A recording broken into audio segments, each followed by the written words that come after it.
Hello fam, join me and let's prepare for Sabbath. So I woke up and the first thing I did was to package bread and then go and deliver. Yes, so after packaging, I have to go to the station and deliver and then did some small shopping for Sabbath. Yes, I'm very tired.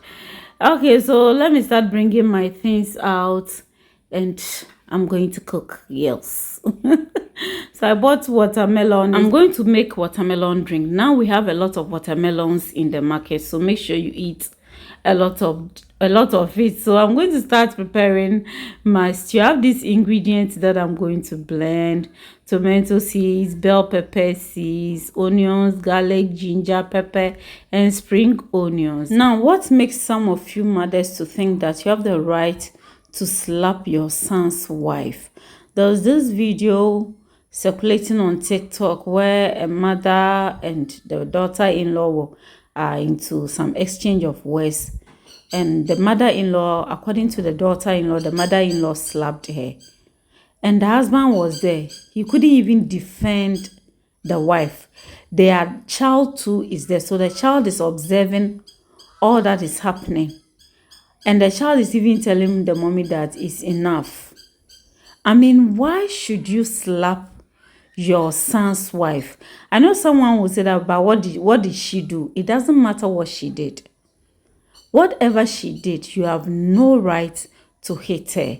Even husbands have no right to hate their wives, talk less of mother-in-law. Even your own child, the Lord does not permit you to hate them. How much more your daughter-in-law, your son's wife? One of the things we need to understand is that men, your wives will be treated based on the way you present them to your family, what you say about your wife to your family, how you treat your wife in the presence of your family is what will give your parents and your family, your siblings, the rights or the opportunity to treat your wife anyhow. The man was there, watched the mother to slap the daughter-in-law or his wife, and he couldn't do anything about it. So if this woman or if this lady had also raised their hand to slap this particular mother-in-law, the story would have been different. You have no right to hate your son's wife.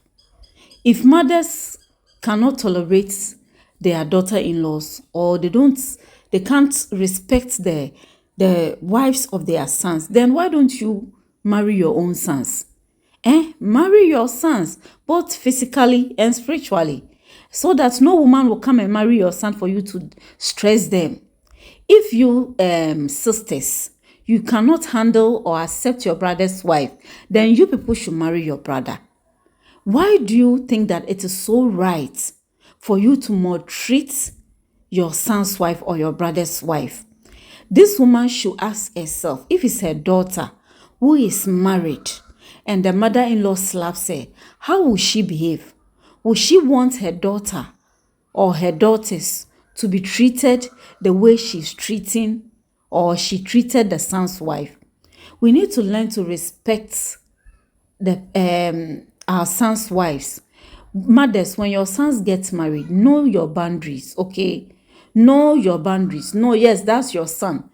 It's your son because God used you to bring that man to this world. It doesn't mean you own him. So when your son gets married, please accept it, okay? And some of you should stop acting as if your sons are your husbands. Some of you sisters acting as if your brothers are your husbands, and so you don't want to let go of him. Okay, so I'm going to make watermelon drink, and this drink I'm going to add mango to it. Yes, as I said, watermelon is now in abundance, so make sure you enjoy it, okay? The Bible says the man will leave his father and mother and cleave to his wife. God, knowing that some mothers will give their daughter-in-laws headache, he says that when a man you marry, leave your family and cleave, become one with your wife. Because women don't usually have problems leaving their family and becoming one with their husbands. But men, most of you get married, Yes, you have left your parents' house. You are married, staying with your wife, but that cleaving aspect, no, it's a no. You are still cleaving with your, you are still cleaving to your mother. Some of you, you are tied to your mother's apron strings, and you allow them to treat and disrespect your wives anyhow. So the moment somebody gets married to your son, the person has no value again. You think you have the right to go and slap her. Like seriously, what at all did she do that you could not address it with your mouth, but you have to address it with your hand? And no matter what she did, you have no right to hate your son's wife. And I blame the man for this, because you, the man, you were there, you allowed your mother to slap your wife, and after your mother did that, you never bothered even to say a word to let your mother know that she has no right to do that. You kept quiet. Some of you are like that. You think when you marry somebody's daughter, you have married an animal that should be treated anyhow, moved here and there with no iota of respect for her. Let's learn to respect our in-laws. The wife of your son or the wife of your brother is very important, okay? My drink is ready, my stew ready. I'm going to pair the stew with rice on Sabbath. Thanks for watching. Have a blessed Sabbath. Bye bye.